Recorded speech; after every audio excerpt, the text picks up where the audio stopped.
Miguel Rivadeneira, en la revista de opinión Democracia.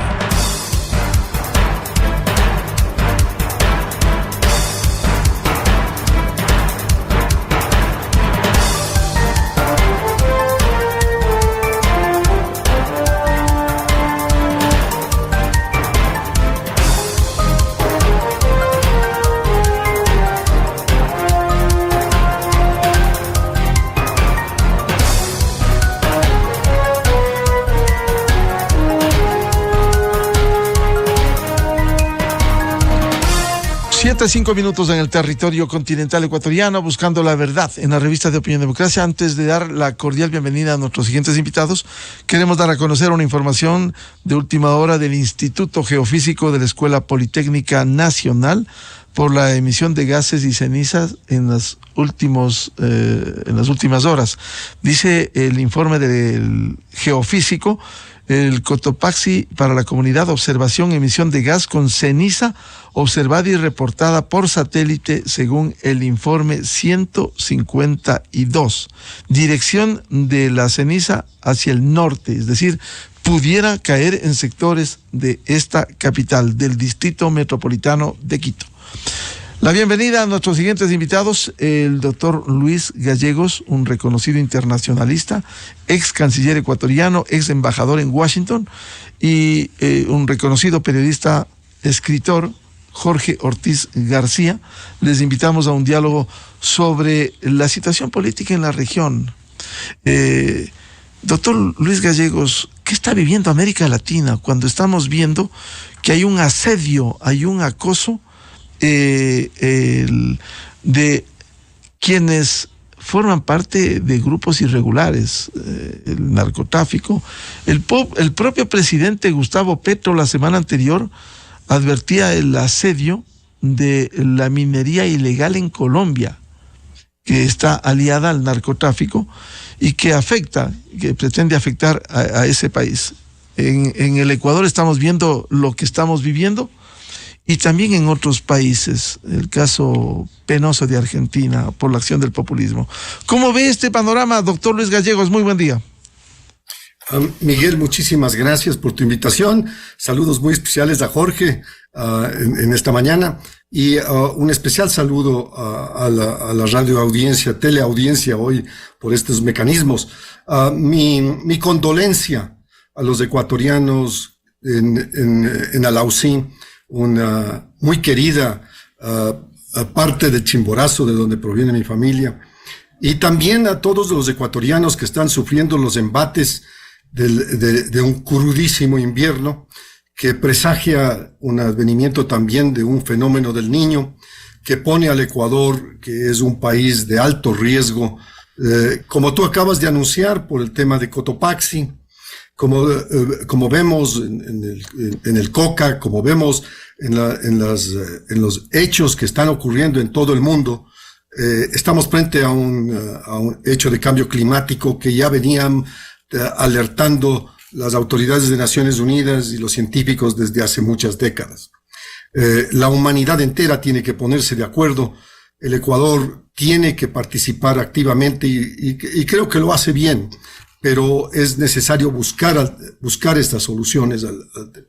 Tú has topado uno de los elementos más importantes de la generación de inseguridad en Ecuador, que es el narcotráfico. Según las encuestas de Naciones Unidas, los informes de Naciones Unidas, para el año 2019 se exportaban de la región andina, especialmente de Colombia y Perú, 1,000 toneladas de cocaína. Para después de la pandemia, se ha duplicado esa exportación con graves consecuencias en los mercados. Para el Ecuador ha sido nefasto lo que ha ocurrido en territorio, pero adicionalmente a eso, el primer comprador ha pasado de ser Estados Unidos, con millones de personas. En el 2019 se calculaba entre 25 a 35 millones de personas que consumían cocaína. Hoy ese número se ha elevado casi al doble, pero el mayor comprador del Ecuador en este momento es Europa. Por lo tanto, este es un fenómeno pandémico, de los cuales yo creo que la pandemia ha traído para el mundo una serie de consecuencias que serán analizadas en las próximas décadas. No hemos dejado de tener la pandemia, siguen muriendo gente por la pandemia, tenemos serios problemas en los sectores de salud, tenemos serios problemas en los sectores financieros y económicos con rupturas de cadenas de producción, pero además rivalidades geopolíticas entre Estados Unidos, China y Europa, una guerra en Europa que ha traído sus consecuencias nefastas a muchos de los sectores de alimentación, de seguridad alimentaria, y así podríamos hacer una prognosis muy compleja de lo que vive el mundo. Pero aclarar que estamos ante un mundo polarizado, en donde inclusive en los países desarrollados se ve un nivel de agresividad en las posiciones, en las cuales no se encuentran consensos para enfrentar los problemas globales y muchas veces para enfrentar los problemas nacionales. Yo creo que la sociedad global ha traído como consecuencias de sus acciones una separación hasta cierto punto irreparable. Ya no es solamente un tema de ideologías, es un tema de realidades. En muchos de los casos, la gobernanza está cuestionada. No hay país en el mundo cuyo pueblo no reclame mayor atención, mayor eficiencia de las autoridades, mejores políticas públicas para enfrentar aquello que ha ocurrido. En América Latina, la pandemia nos ha retrasado 20 años en nuestro desarrollo, ha generado un nivel de pobreza y un nivel de hambre que no habíamos visto desde hace 20 años. Y esto tiene consecuencias graves en los sectores políticos, en donde el populismo es la esperanza del pueblo, la ideología del pueblo de figuras mesiánicas que vengan a salvar. No hay una sistematización de la cosa pública. La cosa pública, en términos de su eficiencia, carece de las capacidades en el Ecuador y en el mundo. Yo creo que la preocupación central nuestra es lo que viene para nuestros hijos y nuestros nietos si esto continúa y sin enfrentar aquellos avatares que tú has mencionado dos, que son el narcotráfico que trae a América Latina y al mundo en un término de conflicto permanente con bandas mejor preparadas que su policía y fuerzas armadas, y la desinstitucionalización de todo el sistema por el narcotráfico. Pero además tú tienes una serie de otros elementos, una crisis financiera que fue tratada en la Cumbre Iberoamericana. Los países de América Latina no se pusieron de acuerdo en una declaración sobre el tema de la deuda. Esto viene de las divisiones que acarreamos en toda nuestra historia, y Jorge es un especialista en este tema, porque aún en América Latina tenemos divisiones gravísimas, no solamente entre nuestros pueblos por razones de colonización española, portuguesa, inglesa, sino que aún tenemos territorios y colonias en América Latina presentes hoy en día. Una división entre los hispanoparlantes y los anglófilos, una separación de norte-sur, una serie de intentos de buscar comunalidades que podamos acordar entre los pueblos y los fracasos constantes de no llegar a esos acuerdos. En realidad, no quiero dejar esto solamente en América Latina. Estamos viendo manifestaciones en Israel y sin precedentes. Estamos viendo en Francia las calles llenas que demandan una mejor política pública respecto al retiro. Estamos viendo una inseparable angustia de los pueblos de no encontrar un futuro, una luz al final del túnel que mejore sus vidas. Yo creo que es importante el que busquemos acuerdos nacionales, acuerdos internacionales, que superemos estos escollos. El mismo fracaso de no poder llegar a esos acuerdos nacionales es lo mismo que ocurre en el ámbito internacional. Incapaces de parar una guerra, incapaces de buscar soluciones a los cambios climáticos, incapaces de buscar solución a una economía sostenible, a una alimentación sostenible, a una necesidad de una salud que permita a los pueblos superar su subdesarrollo. Yo soy un optimista del ser humano y un defensor de derechos humanos, y creo que es imperativo el que busquemos comunalidades, consensos, acuerdos, y que superemos aquellas diferencias banales no solamente sustentadas en los hechos históricos que anteceden a nuestro coloniaje, sino aquellos que son realidades en el devenir político del mundo. Hoy en día, las mayores democracias del mundo están en constante conflicto entre ellas. Basta ver el problema político de las próximas elecciones en Estados Unidos, cuya campaña comenzará en noviembre ya, para la presidencia de los Estados Unidos, y que luego de haber pasado un año en Harvard, soy más sensible, conozco más acerca de una polarización verdaderamente preocupante en la democracia americana. Y eso es un ejemplo nada más de lo que ocurre en el mundo, que está superando uno de los mayores traumas históricos con la pandemia, y para la cual necesitamos liderazgos ilustrados que puedan guiar a la cosa pública y a los sectores privados a un mejor día para nuestros hijos y nuestros nietos. Bienvenido al periodista y escritor Jorge Ortiz. Su primer comentario de lo que estamos viviendo en América Latina, la imposibilidad, como decía el embajador Luis Gallegos, buscar y lograr acuerdos nacionales e internacionales. Hay una polarización que está llevando a esta confrontación que no sabemos en qué va a concluir. Jorge, buen día. Buenos días, Miguel y Lucho, queridos amigos, un abrazo a cada uno de ustedes. Sí, yo creo que después de que el embajador Gallegos, con todo su conocimiento, pues nos dio una especie de panorama global de la situación en el mundo, y yo me voy a tratar de centrar un poco en América Latina. Sin embargo, creo que obviamente los acontecimientos internacionales son decisivos en lo que está pasando en América Latina. Lo que la pandemia, cuando estalló y cuando se vio que iba a ser duradera, ya anunció que después de la pandemia, que los años post-pandemia serían años difíciles, porque el mundo entero está sufriendo una desaceleración económica, un estremecimiento en la economía, que obviamente va a afectar a todos los países. A lo cual se sumó hace 13 meses, en el 25 de febrero del año pasado, la guerra de Ucrania con la guerra de Rusia en Ucrania contra Ucrania, que demostró el nivel de confrontación que hay en el mundo, que es una confrontación que tiene una base ideológica, pero obviamente la ideología siempre está sustentada también en intereses económicos, geopolíticos, estratégicos. En este caso, hay una arremetida muy dura del iliberalismo, ¿no? El iliberalismo, el tratar de destruir las democracias liberales, es una campaña en la que la cabeza visible obviamente es el presidente Vladimir Putin, pero que hay una alianza muy fuerte y cada vez más clara, como se vio la semana anterior en esa reunión con el presidente chino Xi Jinping, que también los dos dirigen pues gobiernos autocráticos, gobiernos no democráticos, no liberales, en que el ciudadano pues recibe beneficios, y eso se entiende por democracia, pero no tiene derecho a la participación y mucho menos a la disidencia.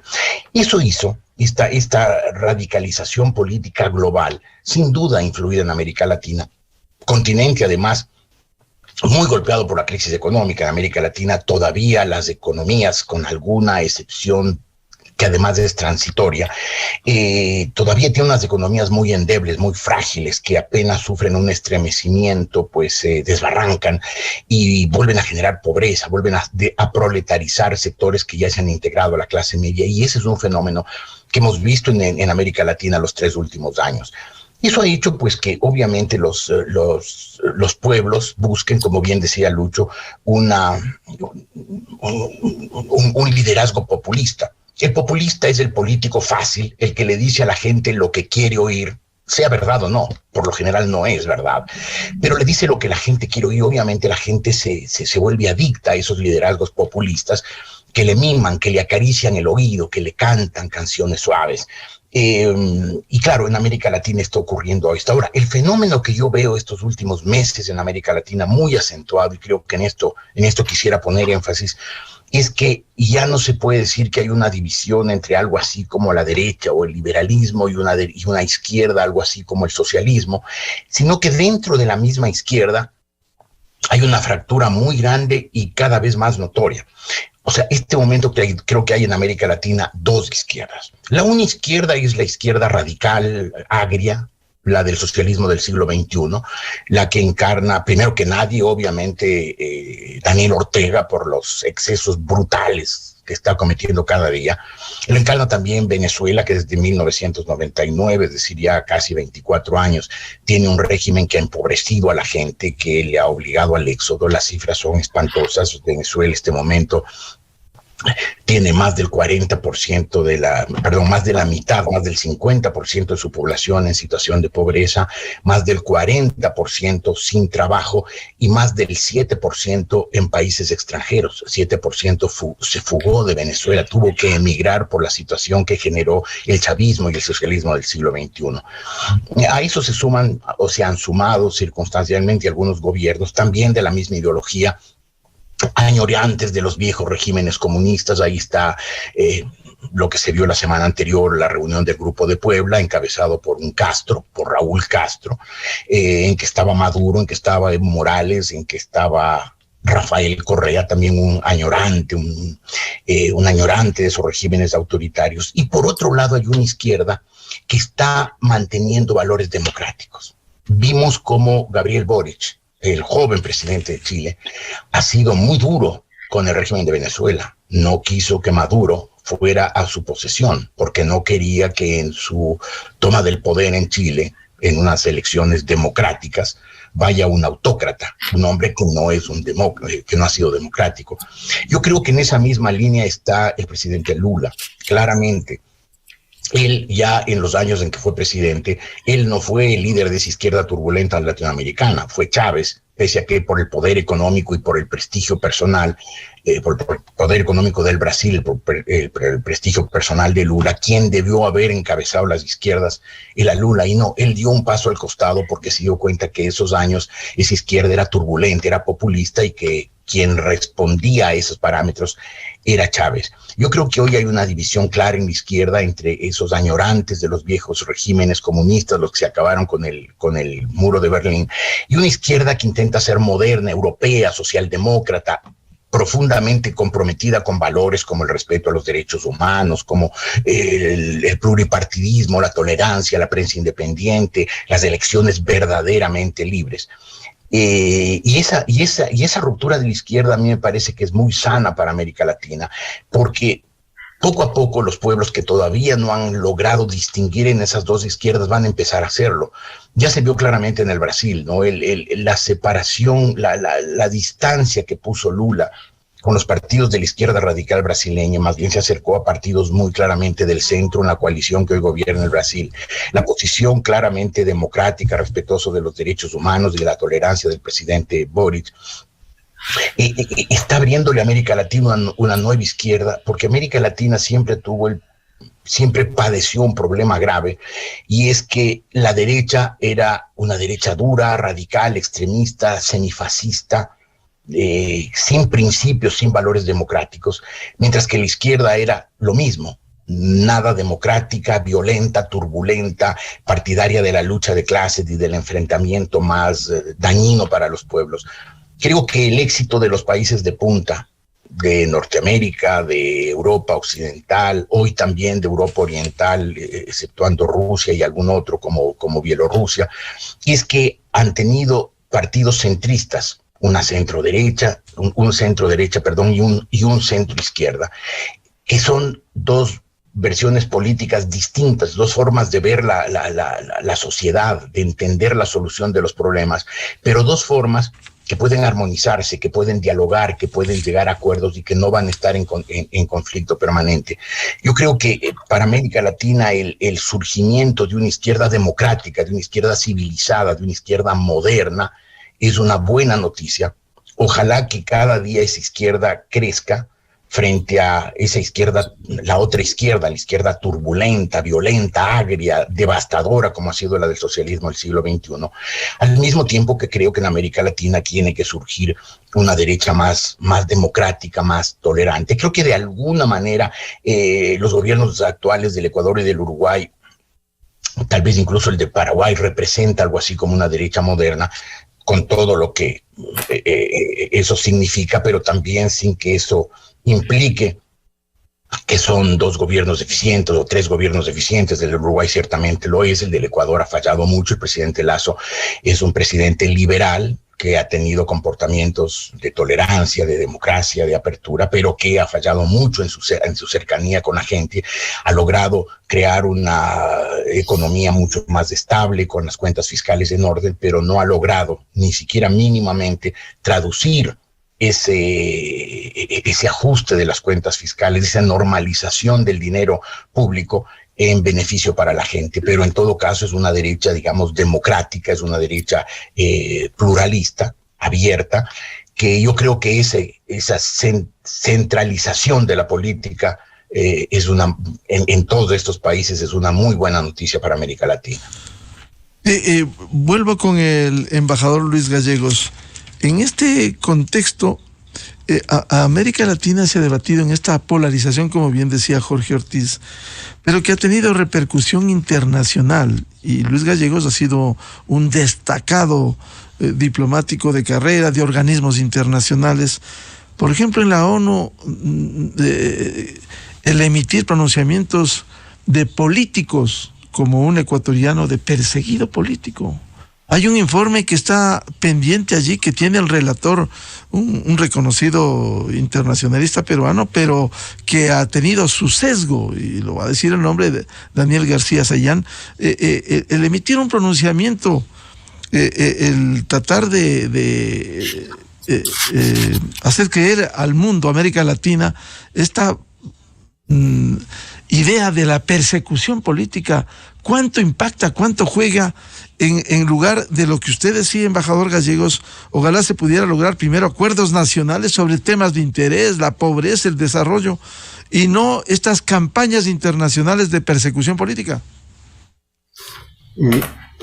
Mira, Miguel, las Naciones Unidas son un mecanismo multilateral que tiene varias ramificaciones. No es, y los que hemos trabajado, yo he sido embajador 3 veces, representante del Ecuador en Naciones Unidas, Nueva York, y 3 veces en Ginebra. He sido miembro, vicepresidente del Consejo de Derechos Humanos. He sido experto del Comité contra la Tortura, de la Convención contra la Tortura. Los mecanismos de derechos humanos están allí, y sus relatores son independientes y elegidos para tener sus opiniones en el marco de la Declaración de Derechos Universales y los temas que tienen. Los relatores preguntan a los países y los países responden a las inquietudes de esos relatores. Hay los comités de los órganos de tratados, la Convención sobre Derechos Políticos y Civiles, y se trata por un grupo de expertos independientes. El mecanismo es un mecanismo complejo que no solamente abarca un caso específico como el que tú mencionas del Ecuador, que además tiene muy pocos casos. En realidad, la mayoría de los casos atañen a países cuyo historial de derechos humanos es mucho más complejo y mucho más difícil. Yo creo que toda secuencia de un sistema internacional, en el interamericano hay una Comisión de Derechos Humanos, hay una Corte, el Ecuador es parte de ello y tiene indudablemente una participación activa en ellos. El hecho es que hay normativa internacional, convenciones que el Ecuador ha suscrito y ratificado y por los cuales está obligado. Yo te puedo decir como un ejemplo, y creo que es un ejemplo personal mío, yo presidí la negociación de la Convención sobre Personas con Discapacidad en el año 2002 al 2005. Tuvimos la negociación entre 193 países y tampoco hubo un acuerdo entre los más grandes. Estados Unidos no era parte de aquellos que querían una convención. Tuvimos que luchar y negociar duro para tener una convención que proteja los derechos de lo que son hoy 1.3 mil millones de personas con discapacidad, con un grupo de impacto de 2.6 mil millones. Yo creo que en eso Naciones Unidas puede ser un ejemplo. Pero los mecanismos de derechos humanos, al igual que los mecanismos del Consejo de Seguridad, del cual ahora el Ecuador, después de 30 años, 40 años, es miembro del Consejo de Seguridad, se ven indudablemente las incapacidades estructurales del mecanismo, porque uno de los miembros del Consejo de Seguridad, como decía Jorge apropiadamente, uno de los miembros del Consejo de Seguridad es el que atacó uno de los miembros de Naciones Unidas, que es Ucrania. Por lo tanto, yo soy un convencido de que los mecanismos están allí para defender y para que los países aclaren las situaciones. Igual que todo proceso, yo soy un abogado, creo en la litis, de acuerdo a las leyes, y creo que debe ser hecho en una forma en que se aclaren los temas. Cualquier persona, y esta es mi experiencia personal, cualquier persona puede acudir ante un mecanismo de ellos y pedir el resarcimiento de sus derechos, y muchas veces será atendido favorablemente y en otras veces no lo será. Yo creo que hay que darle apropiadamente a la pregunta tuya el marco referencial que tiene. Yo creo que en el tema de la crisis latinoamericana, el tema de la crisis en Ecuador que estamos viviendo en estos días, indudablemente es al ser el país integrante de una sociedad global, es claramente motivo de preocupación de toda la sociedad internacional. Basta ver el riesgo país. Basta ver el nivel en que los mercados atañen al cumplimiento de las obligaciones del Ecuador, no solamente ahora, sino a futuro. La preocupación global de lo que está ocurriendo en países como Perú, en donde en la cumbre iberoamericana hubo inclusive disputas entre presidentes latinoamericanos sobre el tema. Lo que tú traes sobre el tema de Nicaragua, que acaba de quitar a 300 personas la nacionalidad en una violación aberrante de sus derechos humanos. Tienes este tipo de problemas en América, en África, en Asia, y tienes un componente geopolítico de rivalidad que nos va a llevar a un choque de regiones, no a una pretendida globalización, que todos estábamos empeñados en la apertura de mercado y en que los intereses económicos iban a reducir las diferencias de la geopolítica. Hoy en día estamos frente a un posible choque de trenes con graves consecuencias para los países, especialmente países como el nuestro, que depende su poco bienestar o su limitado bienestar de las exportaciones que van a esos mercados y que pueden verse interrumpidos gravemente. Yo creo que es un momento de reflexión en el mundo y en el sistema de Naciones Unidas, del cual yo creo que aporta, pero debe mejorar sustancialmente. Yo fui facilitador de la reforma del Consejo de Seguridad y tuve la ocasión de negociar, de conversar, de tratar con todos los países miembros de Naciones Unidas para una reforma de un Consejo de Seguridad que no ha sido renovado en los últimos 50 años. En términos de la ampliación de un mundo que hoy son 193 miembros y que comenzó y que los 15 miembros del Consejo de Seguridad no representan a todos los sectores. Yo creo que es necesario una reflexión profunda de un cambio y reforma en los mecanismos multilaterales, especialmente los financieros.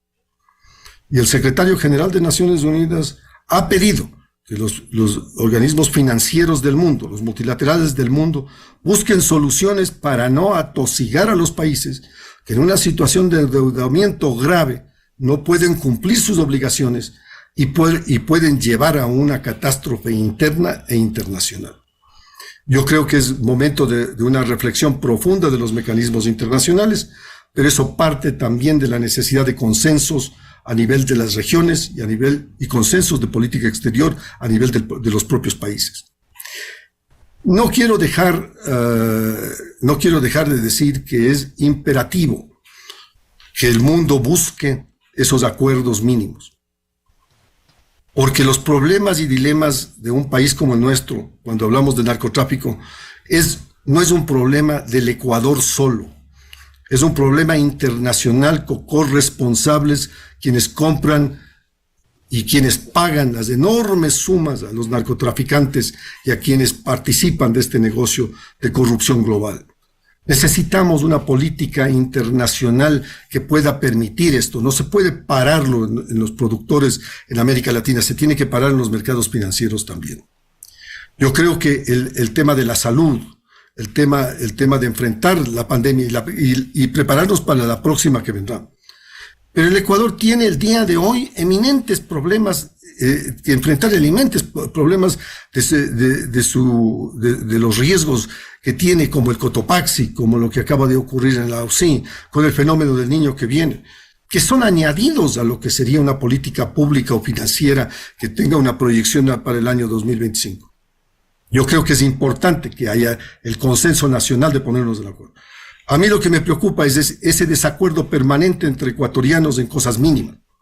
Tenemos que tener un acuerdo nacional, un acuerdo país, porque sin ese acuerdo país no podremos llegar a la solución de los problemas que nos impone la historia frente a aquellos estímulos internacionales en un mundo complejo, competitivo, adversario, y que no busque el bienestar necesariamente, sino la conquista de triunfos verdaderamente irreparables en muchos de los casos por los daños que causa. Y yo creo que, dicho esto, es imperativo que busquemos esos acuerdos, Miguel. Doctor Gallegos, y resulta en este contexto lograr precisamente acuerdos nacionales e internacionales para pensar en otros temas y no solo en la toma del poder que buscan los políticos. Pero yo creo que hay un adagio que dice, ¿para qué quieres el poder si es tan complejo, no? En realidad, la cosa pública es extremadamente compleja y las realidades no son las mismas realidades de hace 20 años, cuando el chavismo desembarcó en las aguas de Venezuela. Hoy en día el mundo es mucho más complejo, mucho más difícil. Como decía Jorge, 7% de la población venezolana ha migrado a nuestros países, creando serios problemas en la región. La pobreza se ha extendido en Venezuela, siendo el país más rico de América Latina. Venezuela era dueño de una empresa llamada Citgo, que tenía 7 refinerías en el Golfo, y que tiene 7 refinerías en el Golfo de Estados Unidos, en el Golfo de México, y que tenía 28,000 estaciones de gasolina. Quizás la economía más integrada con los Estados Unidos en ese momento. Pero yo creo que las políticas públicas tienen que tener en cuenta la reducción de la inequidad que vive América Latina. Siendo uno de los continentes más ricos, con una clase media importante, con prácticamente 600 y pico de millones de seres humanos, con 20 millones de kilómetros cuadrados, con riquezas inconmensurables, no puede reducir la inequidad entre los que más tienen y los que no tienen nada. Y esa inequidad puede desbordar para producir conflictos sociales de impensables consecuencias. Por eso yo creo que la invitación es a buscar consensos inteligentes, acuerdos nacionales en los cuales toda la población participe. Pero que esos acuerdos tengan una sustentación en el tiempo, tengan una sustentación de durabilidad. No son políticas de gobierno. Yo no estoy hablando de un plan de gobierno, estoy hablando de un plan de país, una agenda del pueblo ecuatoriano. Que nos pongamos de acuerdo entre los ecuatorianos frente a las grandes adversidades que tenemos como Ecuador. Y dejemos de lado estas discusiones banales en las cuales verdaderamente afecta la eficiencia de la capacidad de los ecuatorianos en salir de los problemas que tenemos. Debemos buscar prioritariamente esos acuerdos. Y tener que piense en el país y no en sus intereses privados y particulares o ideológicos y seculares. Penosamente, Jorge Ortiz, esos postulados finalmente anteponen las ambiciones políticas, el tomarse el poder, y no necesariamente para beneficio de los pueblos, pero allí están las revoluciones. El caso de Venezuela, desde el año 99, ¿qué le ha deparado? Uno de los países más ricos de América Latina, con una producción petrolera de 3 millones de barriles día, hoy en soletas, con un salario de promedio de básico de $10 al mes. Es decir, esa es la prueba palmaria de cómo viven estas revoluciones. Del caso de Nicaragua, perseguidos. Es decir, ¿hacia dónde va América Latina, Jorge? Sí, América Latina va claramente hacia el despeñadero. Por suerte, América Latina también tiene una capacidad, un instinto de supervivencia que hace que el último momento, cuando está, y sobre todo el Ecuador, cuando está ya al borde del barranco, se detenga. Pero el problema es que el logro de acuerdos que con tanta inteligencia y conocimiento plantea el embajador Gallegos, pues no es la constante en el mundo, en la historia de la humanidad, ¿no? La historia de la humanidad se ha desenvuelto muchísimo más y más significativamente por confrontaciones que por acuerdos. Esto de dialogar es una cosa bastante nueva en la historia de la humanidad. La historia de la humanidad, la historia antes de la prehistoria, la historia conocida tiene unos 13.000 años, y recién hace menos de un siglo, en 1945, cuando se formaron las Naciones Unidas, se establecieron instrumentos de diálogo y de concertación.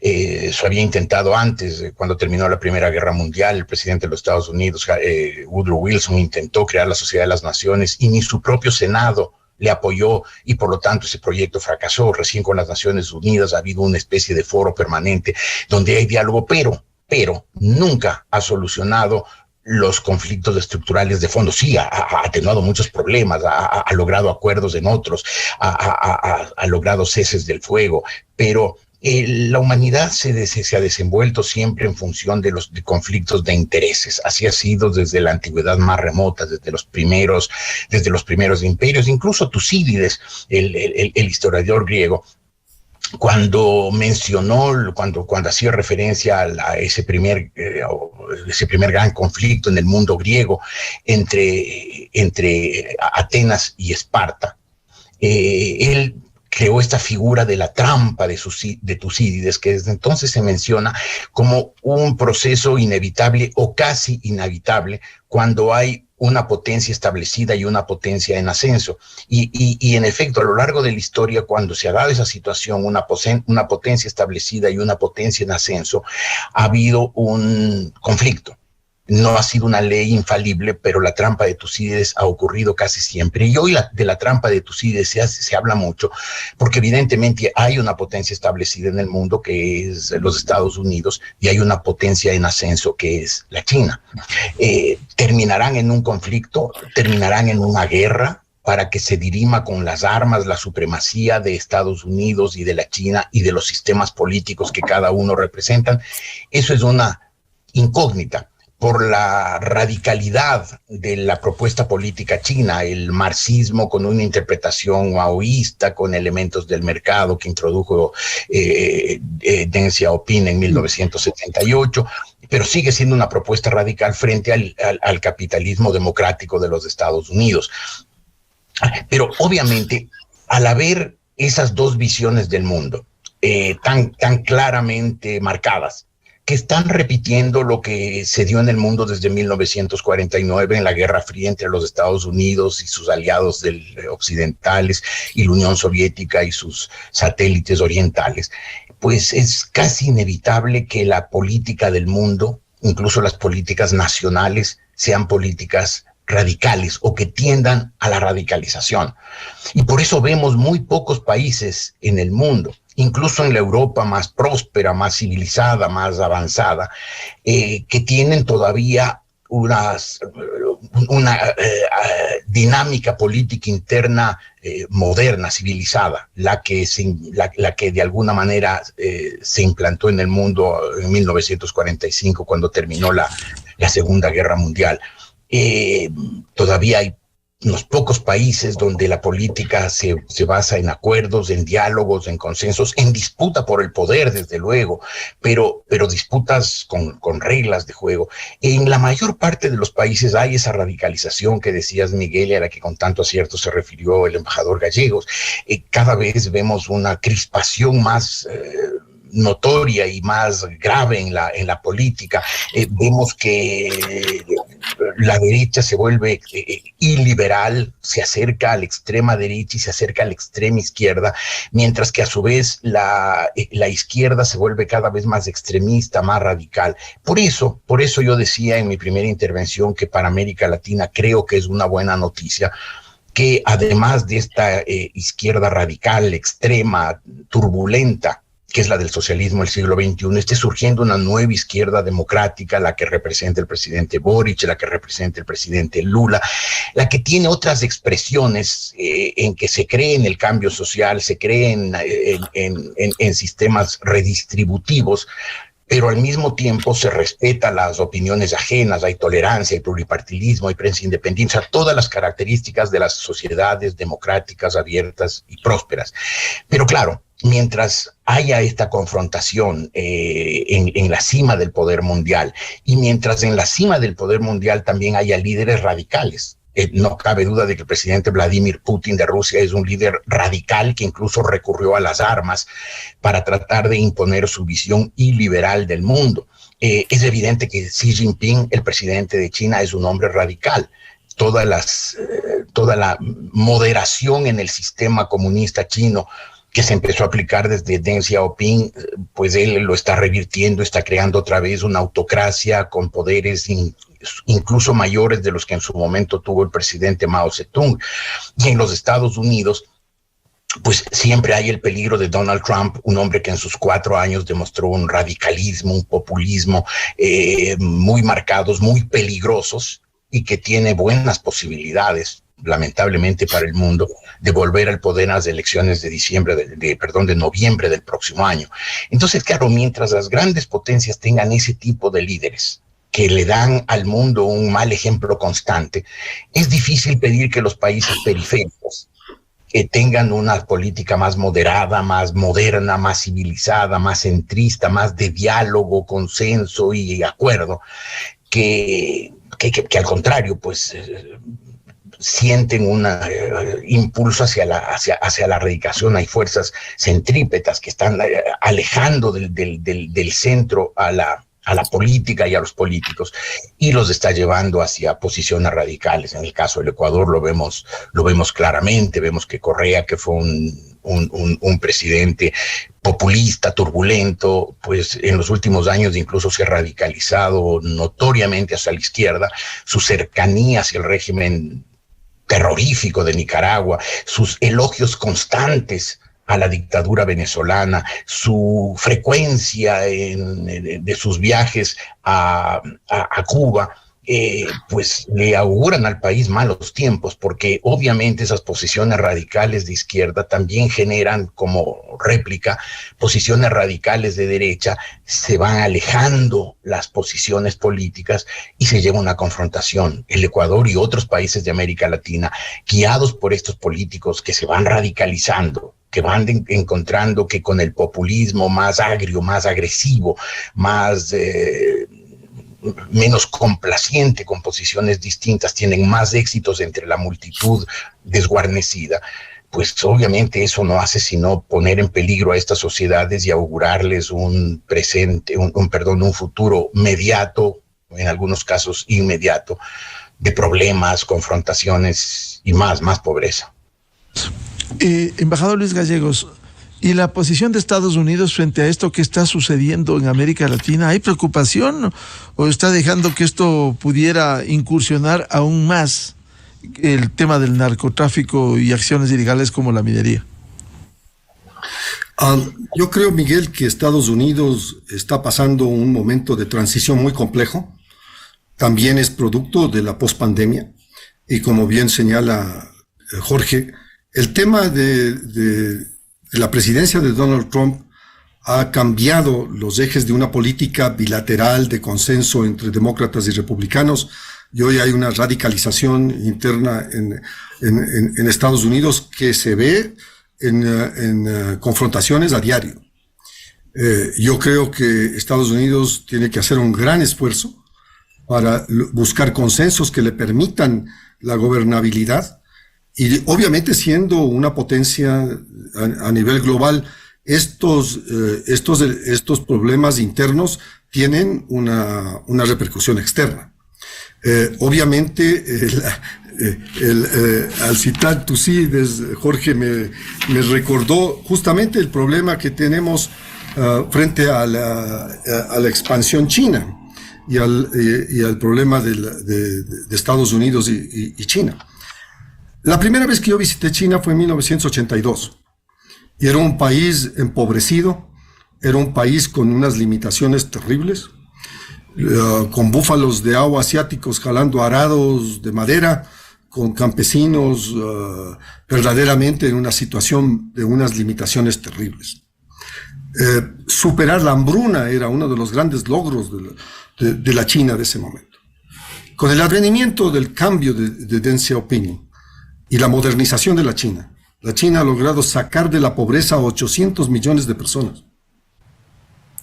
Y he visitado la China durante los últimos 30 años o más, viendo una expansión. La última vez que fuimos a la China en Shanghái, me recogieron del aeropuerto de Shanghái y me pusieron en un tren sobre imanes, en un vehículo que iba a 480 kilómetros por hora y que del aeropuerto de Shanghái hacía 7 minutos y medio al centro, en una distancia que es el doble del aeropuerto de Quito al centro de Quito.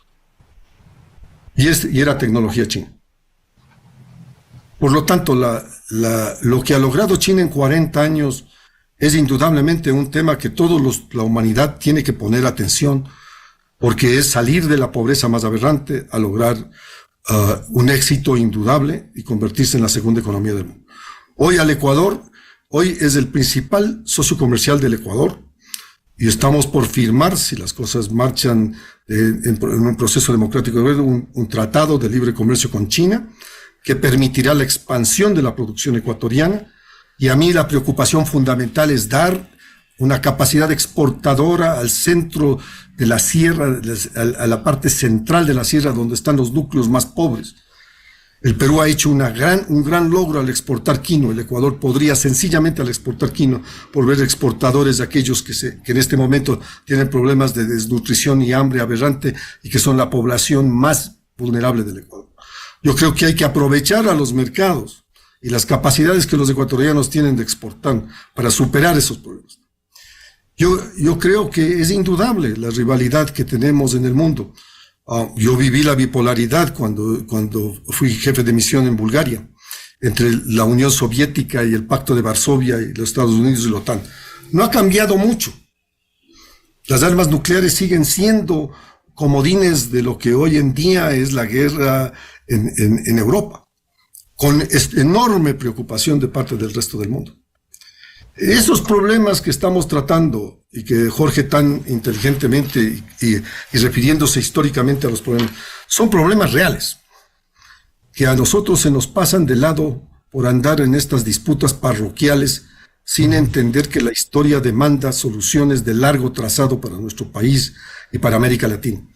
El entendernos entre los latinoamericanos ha sido todo un reto. No logramos ponernos de acuerdo. Los países de América Latina, por más que hablemos el mismo idioma, parecemos que tenemos una disonancia cognitiva de los problemas de los otros, aunque compartamos esos problemas. Yo creo que lo que probará esta lucha geopolítica entre la China y Estados Unidos será la división en regiones y mercados, que perjudicará a muchos y beneficiará a otros. El Ecuador tiene que actuar inteligentemente para no perder ni lo uno ni lo otro. Yo creo que Washington está muy preocupado por el tema de los avances de la economía china alrededor del mundo, y esto he sido testigo yo en África y en Asia también, porque es una potencia emergente, como decía Jorge tan inteligentemente, y produce este efecto Tucídides de una potencia emergente frente a una potencia estable.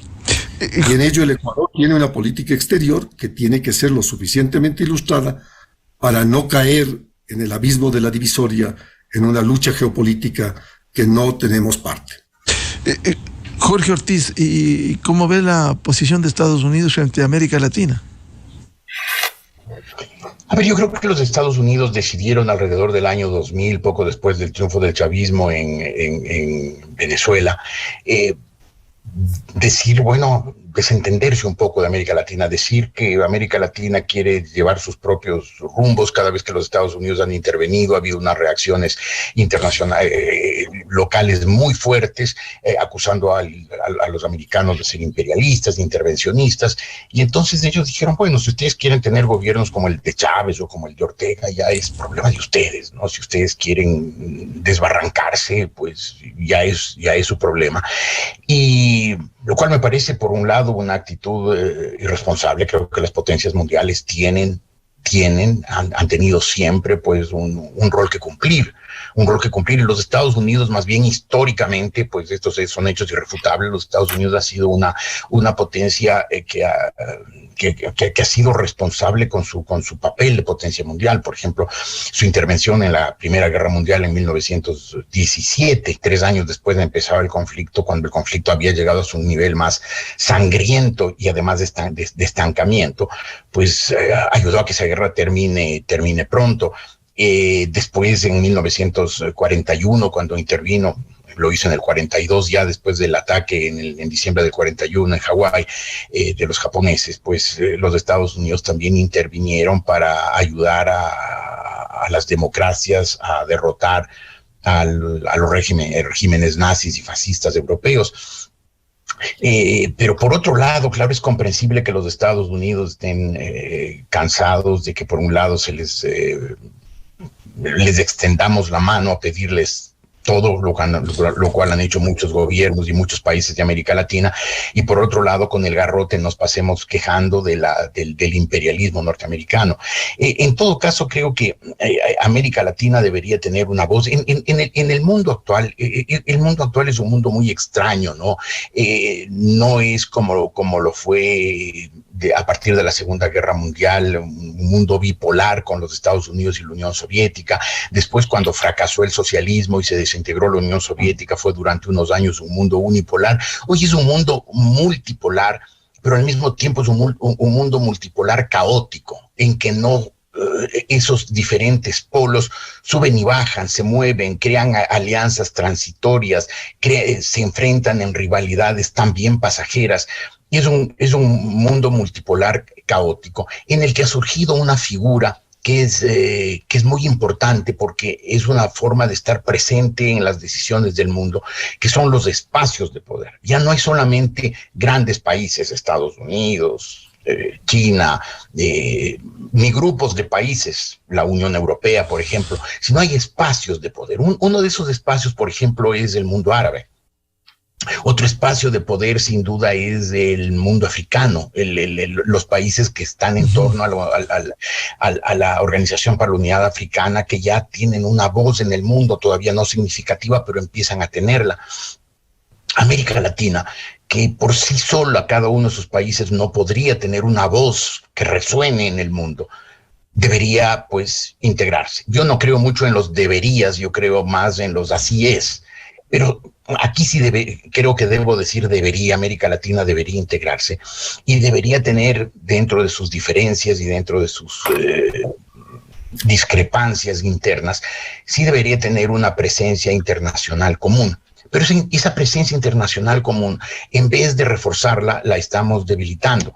Por ejemplo, cuando surgió la UNASUR, ese documento lo firmaron en el 2008, se entró en vigencia recién en el 2011, la UNASUR tuvo una vida transitoria, efímera, inútil, absolutamente estéril.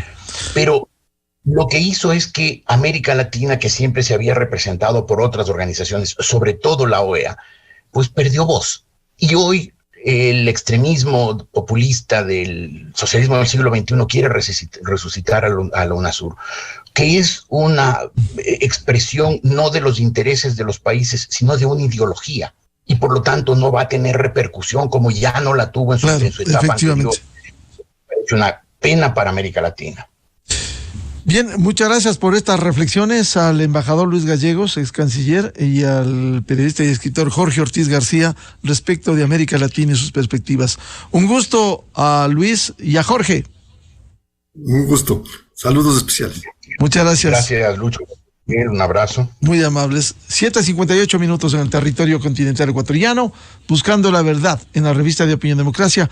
Vamos a una pausa publicitaria y volvemos con la señora fiscal general de la Nación, doctora Diana Salazar. Temas de interés, las acciones que ha cumplido la Fiscalía en casos muy importantes y que debieran ser ratificados, porque lo importante es hacer escarnio sobre los dictámenes antes que las interpretaciones politiqueras aquí y en el exterior. Miguel Rivadeneira en la revista de Opinión Democracia. Inicio de espacio promocional y publicitario.